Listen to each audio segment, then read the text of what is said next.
Today's show is brought to you by Audible. Audible is offering our listeners a free audiobook with a 30-day trial membership. Just go to audibletrial.com/beat and browse an unmatched selection of audio programs. Download a title free and start listening. It's that easy. Go to audibletrial.com/BEAT. And I see the rabbit. I'm just searching for equality, looking for some reason, no finding no apologies. But I do want opportunity, hard work, it ain't new to me. Hey everybody, it's your girl Race to Gym, back for another week of Melanin Boulevard. It looks a little different if you're watching on YouTube. I'm at home and I'm recording on Zoom. So this is different. This quarantine is definitely changing lives out here in these streets. This week we have an amazing guest, Yaya, on the line of Yahzilla Productions. How are you doing today? Hi, I'm good, Rach. How are you? I'm doing great, doing great. And thanks for having me, by the way. Of course. Thanks for having the time. I know people are busy these days, binge watching, so thank you. So let's get this show started. We'll get to know about you in a few. But first, I just want to touch on a couple things that have happened this week, which is not much. But before we get too deep into it, how has life been with this shutdown for you? I mean, it's been interesting. I'm in New Jersey, and you're in Vegas, right? You're Yep. in Vegas. Yeah. So it's, it's pretty much the same everywhere. Everything shuts down here at 8 o'clock. Ooh. So, which is, we're close to New York, and New York is, I think, New York and New Jersey, everything's, I think PA also 8 o'clock. Mm-hmm. And I was just, because I'm like full-time freelance for about a year now. So I just was about to take off a month for my own sanity. So Okay. like the day I was like, all right, guys, I'll come back to book with whoever in a little bit. Like that day is the day that I got a call from my daughter's school, and like all this stuff started shutting down. I'm like, okay, well, I was gonna be home anyway, so but I guess this is gonna be a longer situation than than I expected. But yeah, it's I don't know. Go ahead. Well, I guess it's all in alignment, so at least that part isn't stressful. You're All right, already no, for gonna be sure. home. For sure. Nah, and I'm because I live in South Jersey, like near Philly, Mm-hmm. and I commute to New York every day for like the past 10 years. Mm-hmm. And I don't know if you from like it's not a short trip. Like it's like at least 2.5, sometimes 2.5 hours one way every Mm-hmm. day. So I'm kind of just like, oh, I get to like see Yeah. my kids, take Yeah. them, I'll go outside, and sometimes I'm leaving before they wake up and getting home right before they go to sleep and all that stuff. So it's just Yeah. refreshing. It feels weird, but it's refreshing to like be like home. Yeah. I would always be late to wherever I had to be. If I had to drive 2 hours to go anywhere, I wouldn't make it. Yeah. Um, It's tough. I think here it only takes about 30 minutes max to get somewhere, and I'm still like, oh, I'm 5 minutes away. So Uh, so the traffic's not bad over there. yeah, it's not real bad. It's not Okay. like you guys at It's all. not LA. It's not like No, LA. no. Yeah, and you could kind of take surface streets to get everywhere out here. Okay. If you really wanted to, you could take surface streets to get across town. If you didn't want to go on the highway. So, um, but I feel you on that. I've been feeling the same way. Like I'm actually enjoying this time because I don't have to run all over the city. Hmm. I was working every day doing something, running around, and I was tired. I'm not even gonna lie. And I'm glad that I can just sit back and chill and hang out with the kids and not have to be somewhere at a specific time. And I'm not mad at all right now. I can still create from home, as you see. And I'm wearing my daughter's earphones too. I Yeah, I was like, like those. thanks. I gotta get some earphones. Um, but I'm actually enjoying this time. I'm not even upset about it. Especially like you being a freelance, you have a little bit more control over how and how you work. You get to make those decisions. Am I wrong in saying that? Yeah, I mean, it has its pros and cons. I mean, the only con I can see is just like the uncertainty of it all. But if you Hmm. network, like anybody else, if you network and manage your time correctly, or however best for you, it works out. I went full time freelance last year, and it was like a leap of faith, because at that point I Hmm. did about 4 years at VH1, and Hmm. I still work with them. I still, hey, can we book for a month, and then after that I'll like go somewhere else for 2 weeks, or take a week off to write my own stuff, and then Hmm. come right back. So it's just yeah, it was a leap of faith, but it was a good one. Like I wouldn't go back to, if I still have the choice to do things the way I want to do, I would keep doing this for as long as it works out for me. Yeah, I think with the uncertainty, we have more control. Someone who has to clock in, they're, they're kind of, their lives are in the hands of someone else, their Hmm. livelihood. So being a freelance, being someone who creates, we can dive more into the things that we want to do, and we can start creating things that that people want to see. Because right now, people are at home not doing anything. I think this is a perfect time for content creators, for artists to really push whatever they're doing, because you have a lot more eyes and people have a lot more idle time right now, too. So, Oh um, yeah. people should definitely take advantage of this time. Um, You're not allowed to say that. There's memes going around about ugh, not shaming people about being productive. Like I had a well, full blown conversation with somebody yesterday about that.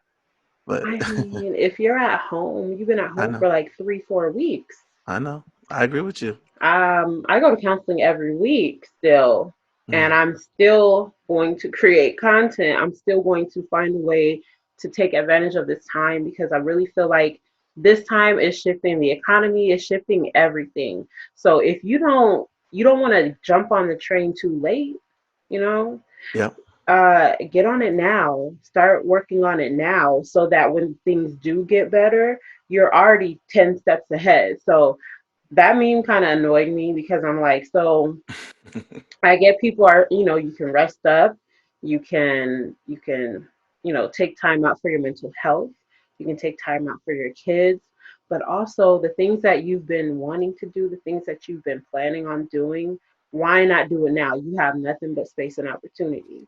So I feel like somebody who, I mean, if you work a 9 to 5 and you're okay with that, by all means, fold your clothes and go on about your business. hmm, But take time out for the things that you want to work on, because one feeling that I never like to have is the feeling of someone being able to control how much I can make and when I can make my money.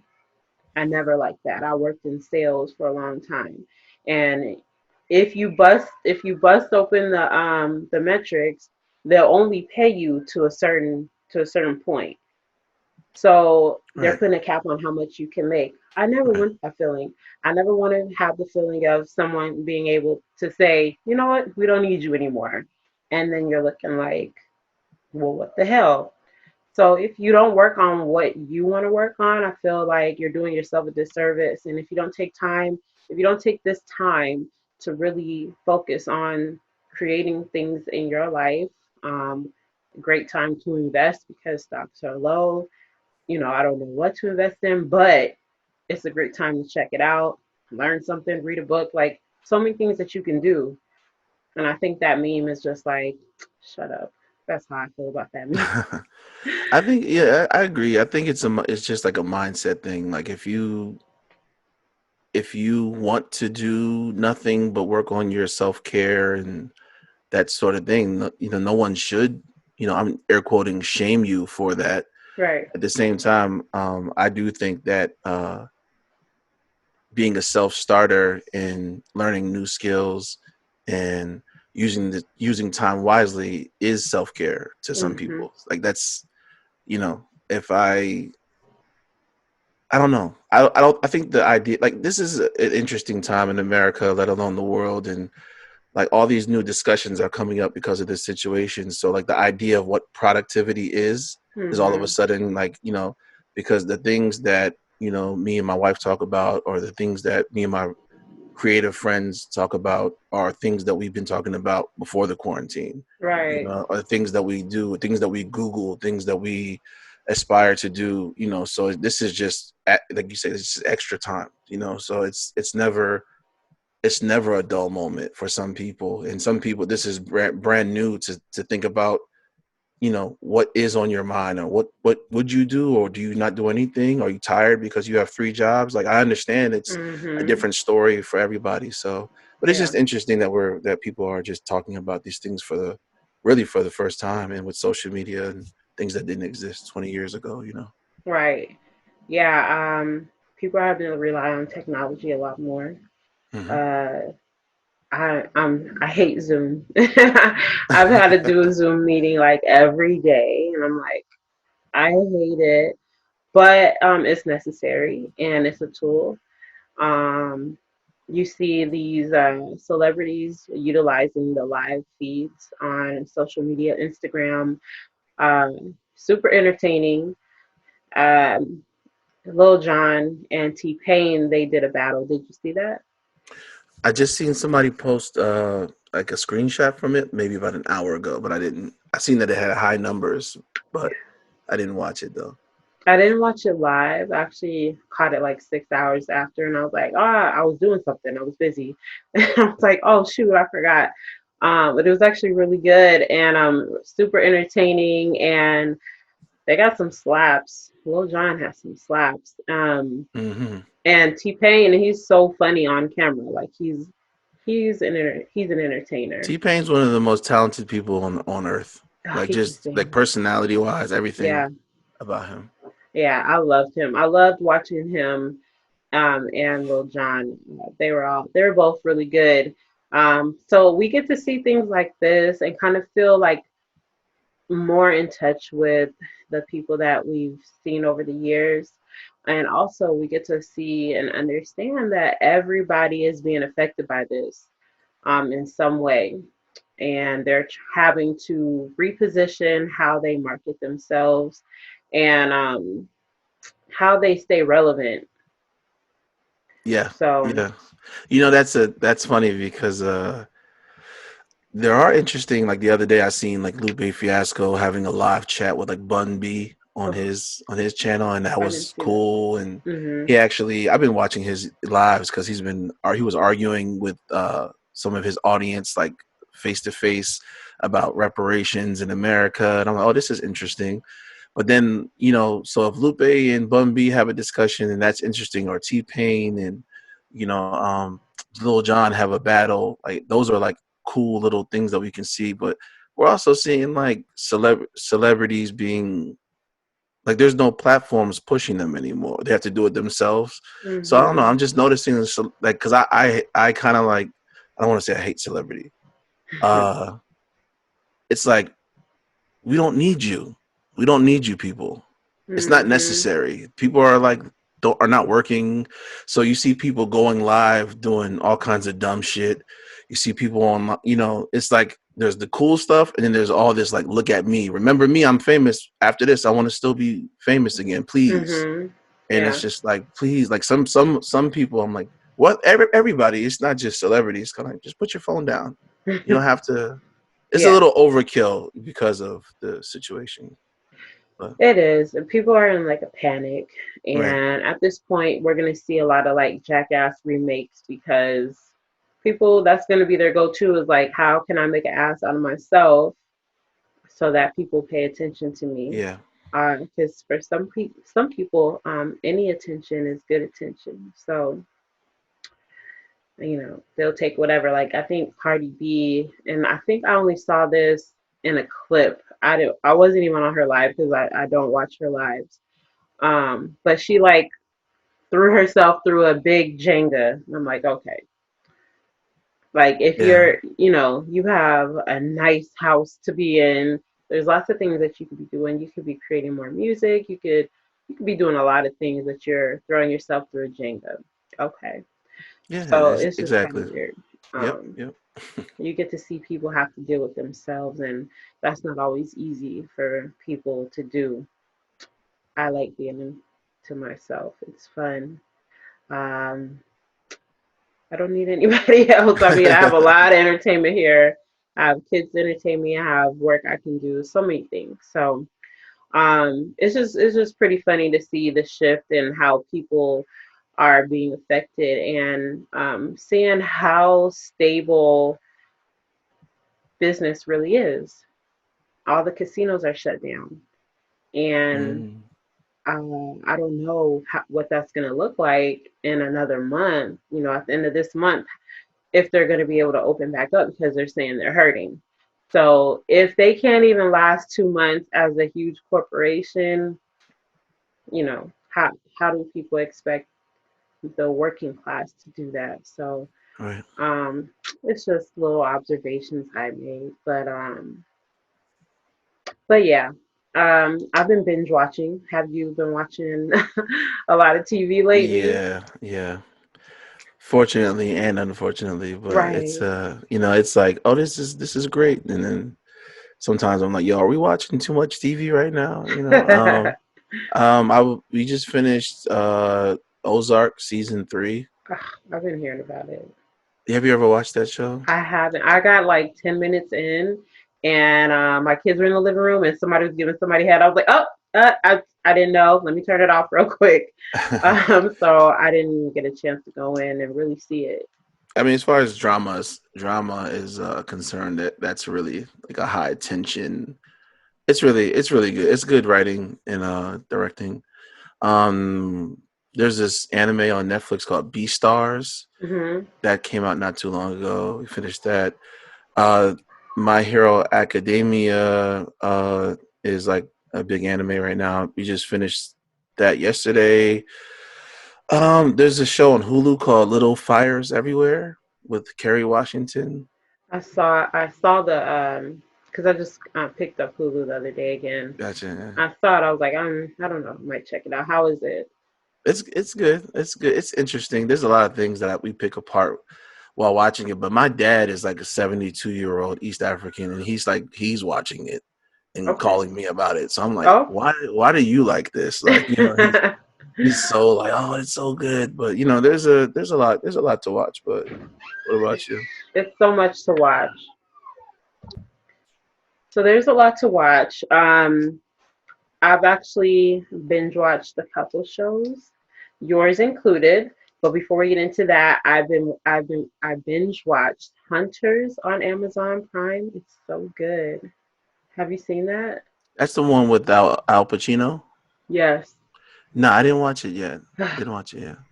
It's it's good. It's like within the first like 5 to 10 minutes, I was like, oh, so I'm gonna be on the couch for a little while because I'm stuck. Oh wow, Immediately, it had me hooked. I just started watching Black Lightning last night. Um, that's on Netflix, right? yeah, on Netflix. Yeah. Ozark is on my list just because I've people have been talking about it, so I was like, I guess I'll check it out. Uh, yeah, it's been a couple things that I'm gonna watch. I'm watching all the Marvel movies from in order also. Oh So wow, I you're gonna be here forever. got There's 100 of those. yeah, so I'm trying to start getting through those, and I've never watched Star Wars. I don't know why. I just never sat Mm, down and watched them. So I want to watch those. So I'm like, if I can watch like a movie each night, I think I can try to get through it. Um, but yeah, just a lot of TV. And so today was supposed to be like a no TV day, but my kids are watching TV right now. So as soon as this interview is over, the TV's getting unplugged, and we're doing no TV. But they're technically on spring break right now, so there's no homework. So we'll have to figure out what we're gonna do. But um, before we get into the interview, I also want to touch on what these hospital workers, these people that are on the front line with the coronavirus are going through. People are quitting because of the, how would I even say this? can we say like lack of care, um, preparation, materials, all types of things. They're not being protected. And so people are having to choose whether they're going to do their job and, help take care of these people or protect their family. Um, any thoughts on that? Hmm. I guess it's hard to speak on unless I was in that scenario. I mean, obviously, it's a hard predicament to be in, but I don't know. I would, if I was in that scenario, I don't know. It's hard because you're trading off your income for your safety. Right. So if you choose to continue working with the lack of resources that you need to stay healthy, and then all of a sudden you're now like in a debilitated state. You're now like now you're in the hospital, so Hmm. there's no longer any money coming anyway. Right. So I don't know. It's a hard predicament. I know people who um, are working in that field personally, and I couldn't you know I take my hat off to them for continuing on, and Hmm. because I don't know what I would do in that scenario. It's easy to say, like, if I was there, I would do this and that, but it's I have children and a wife, and I my parents are in their 70s and stuff. I don't want to go by their house and then bring something to them and all those things. So I mean, it's so unpredictable. We don't know. Hopefully this thing, God willing, gets taken care of sooner than later. Yeah. Me too. I have a family member. She works like in a rehabilitation center, and they started bringing people that were affected by the coronavirus who were recovering to her location, Mm, um, which put a lot of people at risk, especially when they only have one mask, one gown per person to use. Um, and there was a situation she where they brought someone in and nobody told them they weren't supposed to go on like a certain level or a certain area because it was infected by the coronavirus. So she actually went in that area or went to that floor, didn't know that someone was infected, and then found out like a day later, but they knew the person was infected. Um, so I my hat goes off to the people who work in healthcare regardless right. because I couldn't do it. The nurses that take care of people in the hospital and rehabilitation centers, people who can't care for themselves, it's really it's a job that is for special people, and I'm not one of them. Um, but just seeing how people are, not people, but the United States is caring for their people is disappointing compared to what we're actually seeing in other countries. And we're supposed to be number one, and we're not. We're not number one. Yeah, we're not. I don't know how That's much the more I can say. perception Yeah. of what America is, but it's really not. There's no American dream. That's a fantasy. Um, and financially seeing how these other countries are caring for their people, knowing everything is shut down and still expecting people to be able to pay their bills, pay their rent. You know, it's crazy. Yeah, I heard recently that Canada is doing like $2,000 a month for like the next 4 months, probably with an extension. I'm like, is that real? When you hear it is real, but compared to what, not that money will just fix all the problems, but just that alone, that will help. That would help people who never would see that type of money in the first Mhm. place. Yeah, that part. Yeah, Um, and it'll cover a little bit of bills. It'll cover rent. right. And at least um we don't have to worry about that. And here these stimulus checks are not, they're not free money. It's Mm-mm. we're going to pay it back next year, but it's not, I don't think it's something that we really want just because of what happens on the back end. Um, and the big corporations, they're going to get a bailout anyway, so might as well call it a wash and just give the people a chance to not be stressed out, because we're not even, are we a full month of lockdown? We're not even a full month. And so you're going to start seeing people in desperation. You're going to start seeing people doing whatever it takes to make sure their family has food and, you know, can cover basic bills. So um, hopefully, I just want everybody to stay safe out there. And yeah. Yeah, I just hope it doesn't.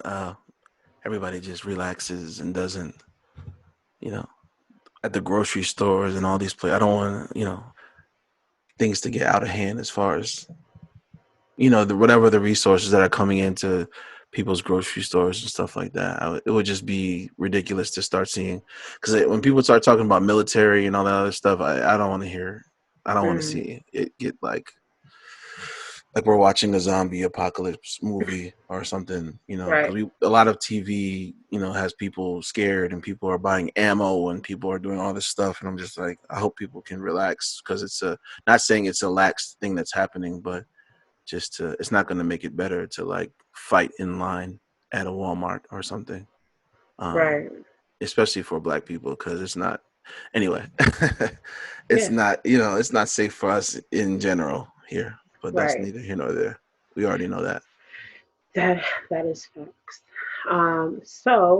Before we get into the interview, everybody listening out there, a project that I actually launched during this shutdown is an extension to Melanin Boulevard. It's called Melanin Boulevard After Dark. So if you're on Instagram or Facebook, follow Melanin Boulevard After Dark. Adult conversations coming soon. So let's talk about you, Yaya. So your Yahzilla Productions and your brother DJ Super actually told me about you, and I watched your series on Amazon Prime, which I was stuck. There's 5 episodes, so I was actually looking for more. So tell us a little bit about your background. Um, okay, like what my television background, or how far do you So go? But not like, you're freelance. yeah, yeah. In what? Well, I work in television. I'm a director, cameraman, I'm an editor, Hmm. I produce. I do a little bit of everything. I mostly work as an editor, like a senior editor. Hmm. I've been doing this for about 10 years, maybe 11 or 12, adding some magazines that I worked for before I got into TV. Hmm. Um, but yeah, I went to, if I can go back to college, Yeah. I went to college for education. I was going to be a teacher because my parents are teachers. Hmm. My dad's a professor and my mom's also a teacher. And that wasn't for me about 2 years in. And I decided to leave after having a conversation with one of my closest friends.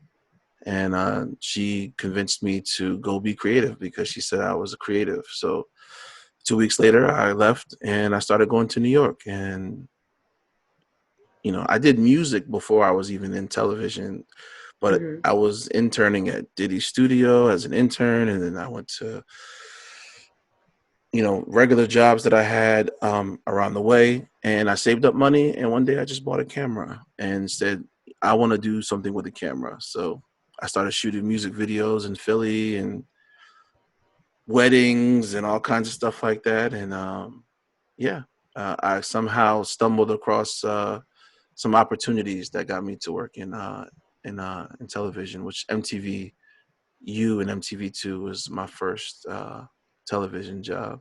Wow. I actually did a show with my brother when I was like 23, Mhm. 24 years old. It's called Super TV, and we did Mhm. that for fun.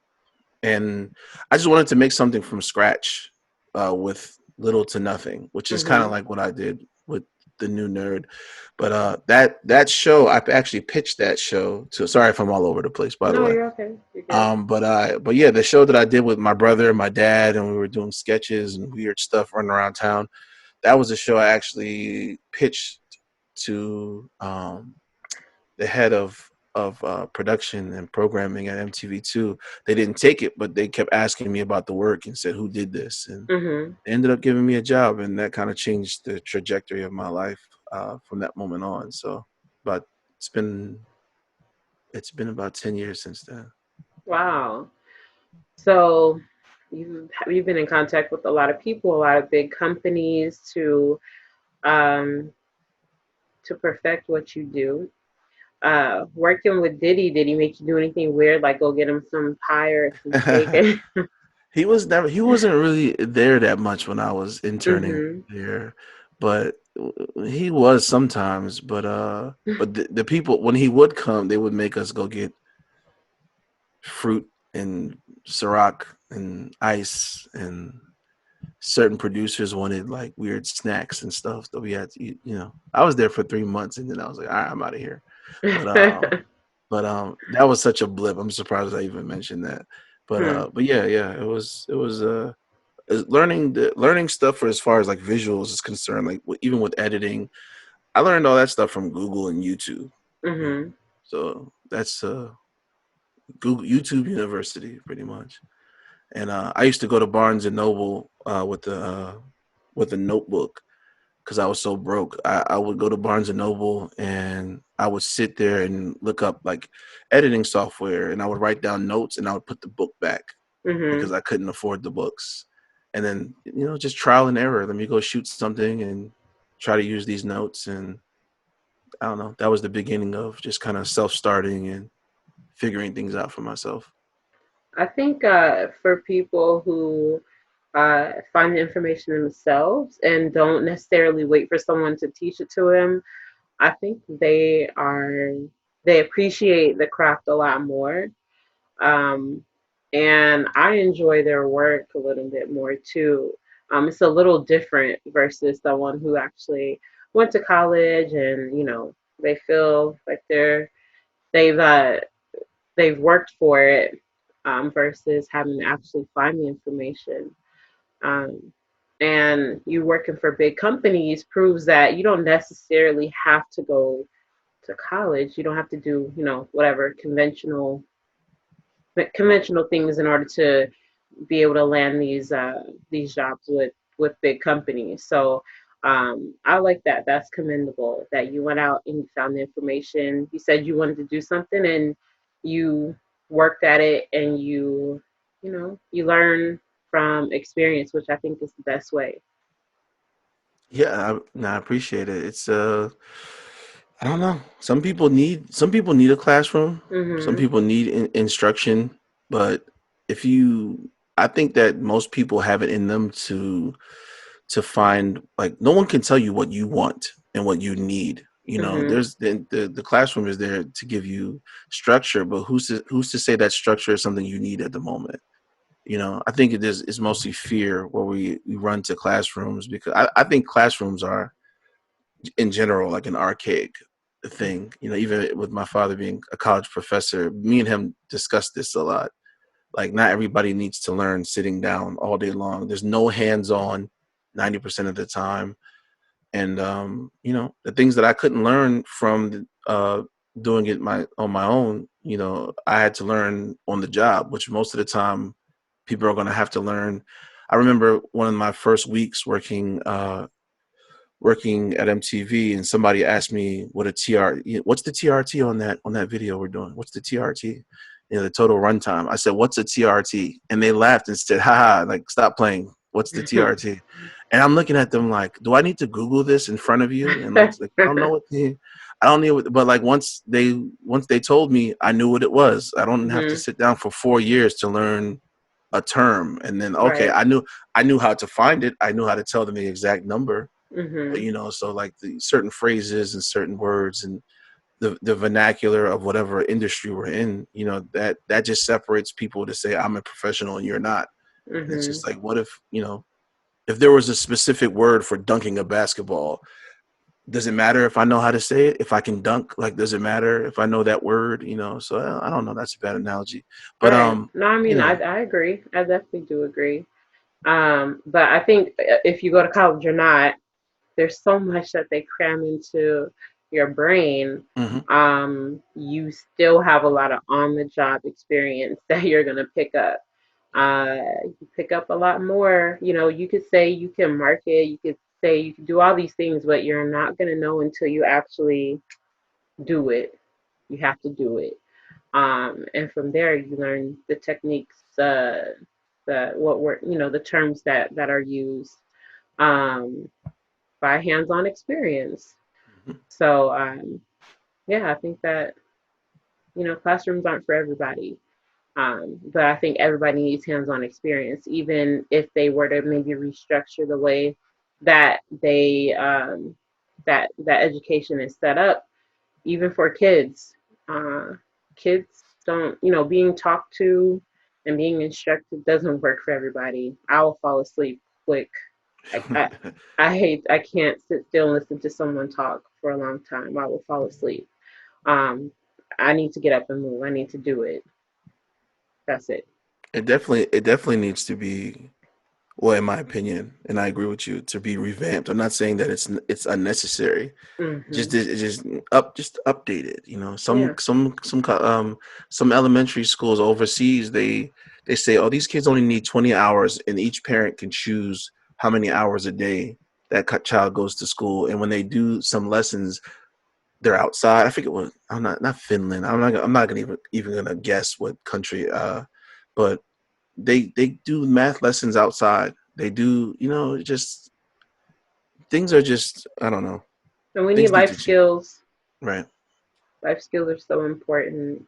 Um, yeah, some of these kids don't know how to do basic life stuff. They should be teaching, taxes. They should be teaching all types of things in school versus what the kids learn now. It's entertainment, a lot of it. Um, I just don't agree with it. So, um, I want to talk about the new nerd. Hmm. How did you come up with the concept behind the show? Well, I was got really busy last year, and it was in between.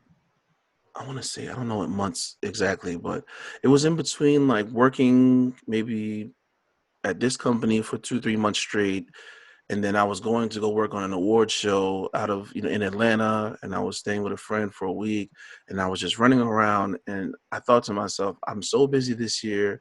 I just want to do one thing for myself. I Hmm. just want to do one thing that's not for these brands that I do appreciate, that I work with, and I do appreciate that I even have opportunity this long, after this time has gone by. But so I wrote down a list of ideas that I wanted to do, and the first one that I started was like a variety sketch comedy show, Hmm. and it was too ambitious at the time.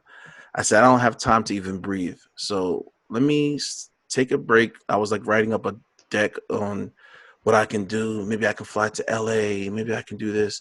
So I said, what can I do I can shoot by myself, or if I need to, or, run audio if I need to, and produce and Hmm. write up. I'm cold calling people to interview, everything, if I have to do it by myself, just to like start off this new trajectory of doing my own productions. So I wrote down like 8 show ideas that I had. And at the time, even now, I'm kind of just really being selfish with like the things that I'm interested in. So, just away from television, away from everything. It's like I read a lot of comic books, Hmm. manga.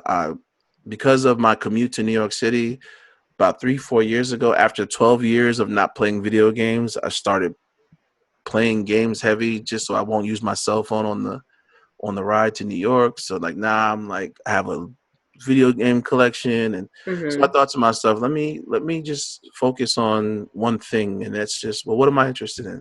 A bunch of nerdy shit, if we can use that word, you know, whatever. Nerd used to be a word that people would use to put you in your place or shut you up, and now it's like a word everybody's just like embracing. And so I just wanted to, and you know, I want to focus on black,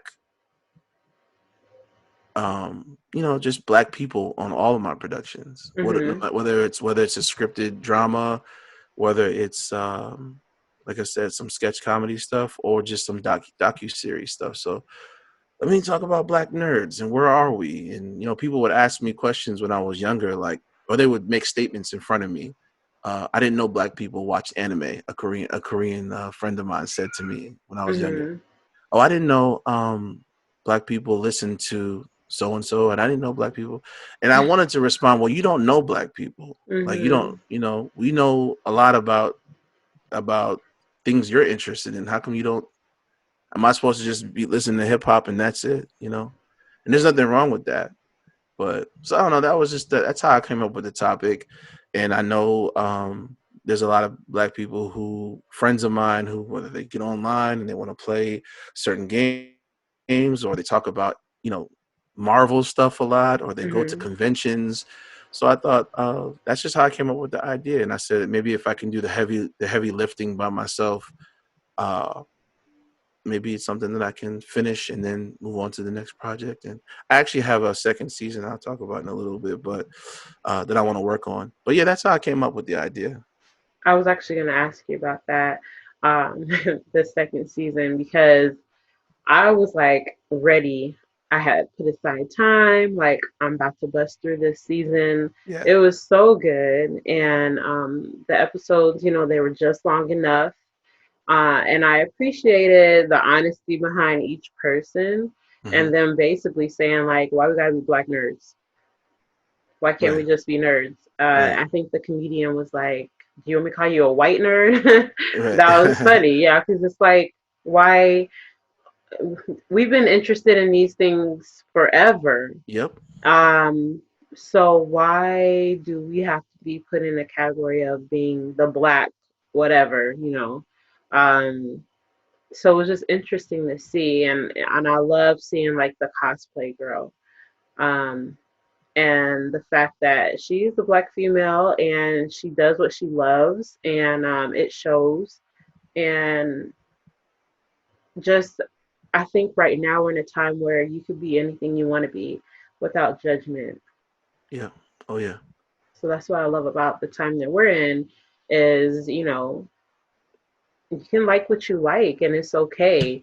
And those titles and those labels that people have were putting on us in what the 80s, 90s, I feel like that's kind of when it was really they was going in, because you had a lot of uh the bully movies, and they were really going in on people who were smart, people who didn't like, I don't even know what this would be considered, what was cool, I guess. Because I feel like there's that in everybody. There's a little something that we like in all of us. And I may be super pro black, and but I love the Killers. I love a lot of different music. I like a lot of different types of movies, and so I love just seeing those people who kind of made their life's work out of what they love. Yeah. It's I appreciate you watching. By the way, um, it's I think you said the word cool. I feel like the word like coolness destroyed us. Hmm. You know, not. I mean, we're nothing can destroy us because we've been here and been taking a beating forever. But just the idea of like, what is cool? What does that mean? You know, what is that one person gets to decide what all young black people should be interested in? Hmm. You know, so like, you're right. Back in the '90s and 2000s, if you're caught doing something that young black people or are not supposed to be doing. It's just like nobody can lord over your life or tell you what you should be interested in. If they can't tell you what school to go to or tell you what shoes to wear, how can you tell me what to listen to? Or, there was a time when I got sick of hip hop in like 2004, Mhm. and I just graduated from high school, and I was just buying like I had like an Avril Lavigne, even music I wasn't even listening to. I was just tired of like, I was buying like Newfound Glory and Yellow Mhm. Card and all this stuff, and I was just looking for something. And it's Mhm. just like, I don't know, some of this shit is cool, some of it's whatever. I'm just tired of and I'm like one of the biggest hip hop heads on planet Earth. If you ask my brother, Mhm. we geek out over everything from Jay Dilla to MF Doom to Madlib or more commercial stuff. We listen to everything, Mhm. but so it's the idea of putting us in a box. Black people, whatever black people, these are air quotes. Black people, we're African, but that's a whole nother. Yeah. We were on Earth, so we can call us whatever we want to call us. But Mhm. how many different languages and dialects are there in Africa? So how many. how many, if you go across the Caribbean, how many different, you can see so many different personality traits and so why do our interests have to be limited, so, Right. and there's a large group of people who can, you know and back in the 70s, people were interested in kung fu because a lot of kung fu played a lot of they were getting these cheap licenses and playing Mhm. kung fu in like the black community. So like my father-in-law watches like a lot of kung fu movies and the 36 chambers, like Wu-Tang, like he's into. That's probably, that's where RZA and all of them got all that I stuff. love his movies. I love his movies. Yeah, so it's yeah. I By was the actually, way, no, go ahead. no, I was, go ahead. I was gonna say that you said it was just long enough. The show is slightly short because it was a lot for me to try Mhm. to uh, put it together. I just read a comment this morning about it's not long enough, and Mhm. it needs to be this, and it needs to, people who don't do anything, want to critique everything, and it's just like, I don't know. It's if I had, when you're watching a show that's funded by a large company and they have 300 people and 600 hands working on it, it's going to be long. It's going to have 5 million episodes. It's going to have Mhm. season after season. I paid for everything. Yeah. This was me running around. I got on the comic artist, Joshua Bullock from Indianapolis. Like, I got on two planes because I couldn't find a one plane that went from Philly to Indianapolis. So like, and I'm just like sleeping in a motel and like walking down the street. Like, what am I doing here?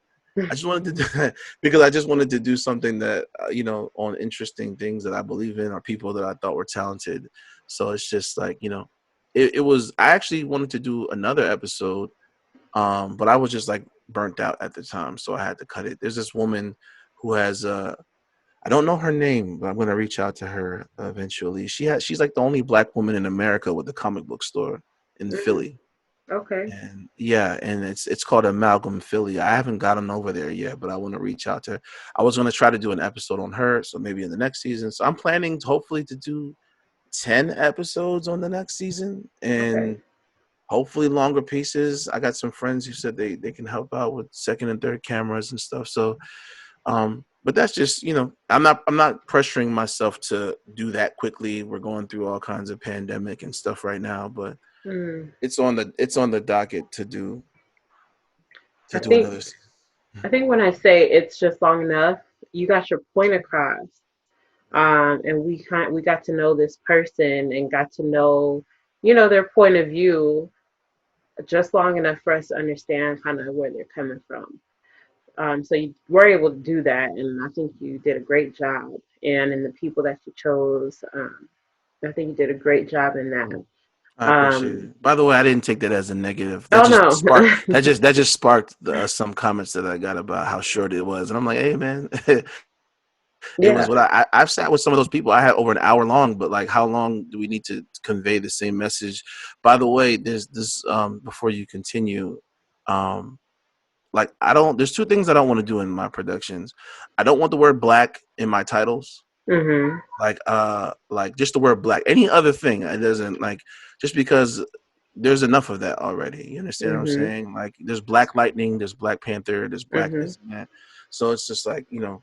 And then the second thing is I don't want to complain about white people too much. And you know what I mean? Like there was a lot of commentary on, you know, black cosplayers are treated badly because of this. And I sometimes strategically try to move around it organically because we don't really have many platforms to speak.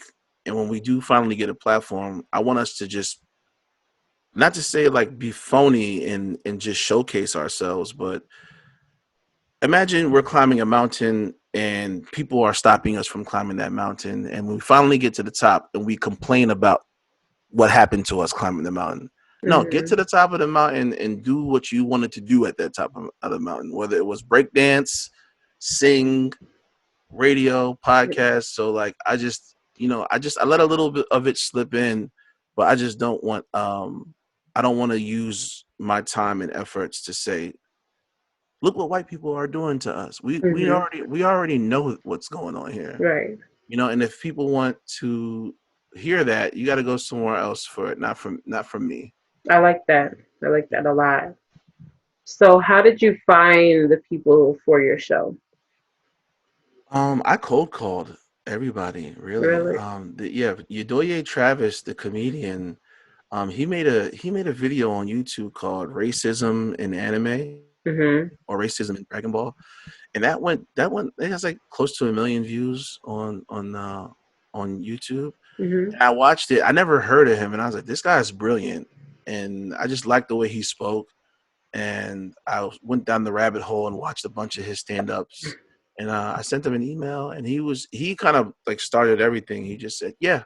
I was like, "Hey, I'm doing this thing. You want to do it?" And he's like, "Yeah." And I didn't, you know, it was just so easy. And I'm like, "What do you mean, yeah?" You know, like and he's like, "Yeah, sure. I'll be at this place doing this. You can come by." And I'm like, "Okay." So and then you know I just kept coordinating with him, and from there I just kept Chibi Thought is which is hilarious. It's like little thought is the cosplay girl. She I was following her on Instagram. Okay. So yeah, sent her a message.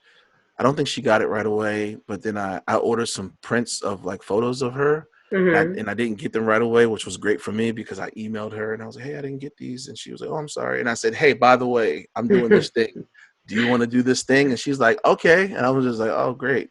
So I just kind of get, you know, Joshua Bullock from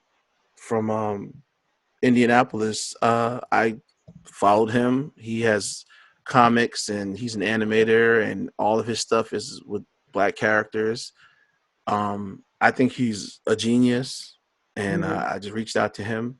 The only people I didn't reach out to directly was at the Game Developers Conference in Harlem. Mhm. I just went there. I actually signed up as press. They gave me a pass, and I would just walk out. I shot the panels, but as far as like directly speaking with people, I just spoke to them on the side and asked them, you know, I told them what I was doing. They said they liked what they were hearing, and they gave me their time.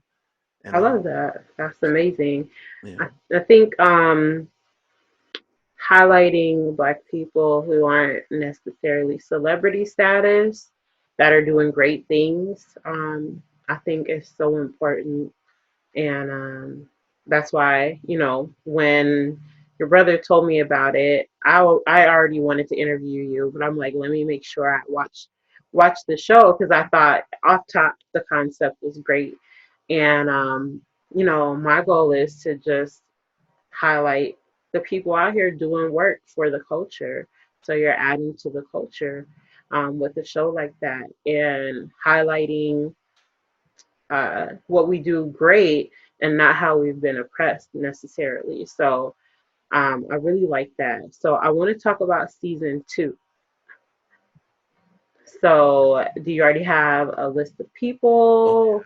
yeah, yeah. I have a list. I'm looking on the wall. I have a lot of papers on the wall, just like of writings of projects and stuff. Mhm. I don't see it right now. I do have a list. Um, some of them are known. I'm being ambitious on Mhm. moving forward. Because I use this season as a reference. Like, hey, this is what I'm doing. Would you like to uh, be a part of it? But yeah, some of them aren't known, but they're just I just think they're cool. Like just like you said, you like to see what people doing work and you want to highlight it. Like to be honest, I'm just really not interested in like super celebrities. Mhm. Like to me, and I'm not trying to go super into it really, but if you're a celebrity in right now or ever, you have to go through these channels of like gatekeeping. Mhm. And with the how do I say this? With the like what's projected onto black people in this country is negative. So if you're famous to a certain degree, you probably contribute to that. You know what I mean? So it's just like I'm not saying there's celebrities that I think are dope people and I follow what they're doing. I think they're smart, but it's just like you're not the coolest people. You're definitely not the most talented people. And if I can help in contributing into creating a new version of what a celebrity could be, I'd rather do that. Just hey, like we sanction these people. We think they're dope. All right, this group of people over here who they're on their way up. All those people have followings already that I Mhm. contacted. You know, they might not. I mean, Udoye is he's a stand-up comedian. He has commercial work. I think he's writing for television. He works in the building I work in sometimes. Mhm. And I don't know. I have some names. Some of them, some of I probably can't keep it to myself as far as what I who I'm trying to reach out to for the next season. But it'll be different kinds of it'll be different aspects of what we've done already. Not the same.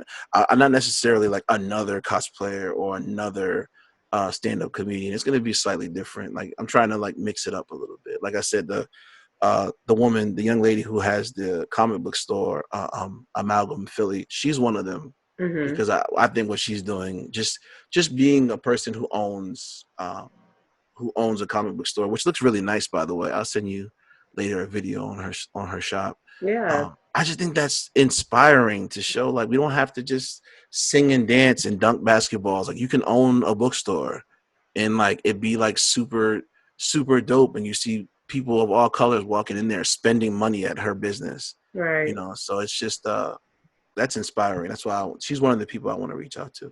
Definitely inspiring. So as far as getting it on Amazon, would you say that the work that you've done in the past 10, 12 years helped you get it on Amazon, or did you have to go through the same process as anyone else? I went through a unique process that I don't know if I want to go into it like super Okay. detail about that, but I'll talk to you about that Okay. afterward. but Okay. but yeah, that was it was interesting. There was vetting and green lighting on that end, but it was I study a lot of things behind the scenes things as I never wanted to just be a cameraman or just Mhm. be a editor. So like when I'm in certain spaces and I'm on up until 2 a.m. googling stuff, and then I talk to my colleagues and I ask questions, and then it kind of will lead me down a rabbit hole to saying maybe I can do something on my own through that platform. So but yeah, as far as like specifics, I'll talk to you about that a little bit later. Okay. How long did it take you to record this season? Oh man. Mm, 5 6 months maybe, and that's because I was like BET Hip Hop Awards. You're gonna be in Atlanta for this many weeks, and then Mhm. oh, you're gonna I was just moving around a lot, and I'm in downtown New York for like 4 weeks working on another special, and then there was this Angela Rye special that I had to work on about school debt and stuff like that. And then back to VH1.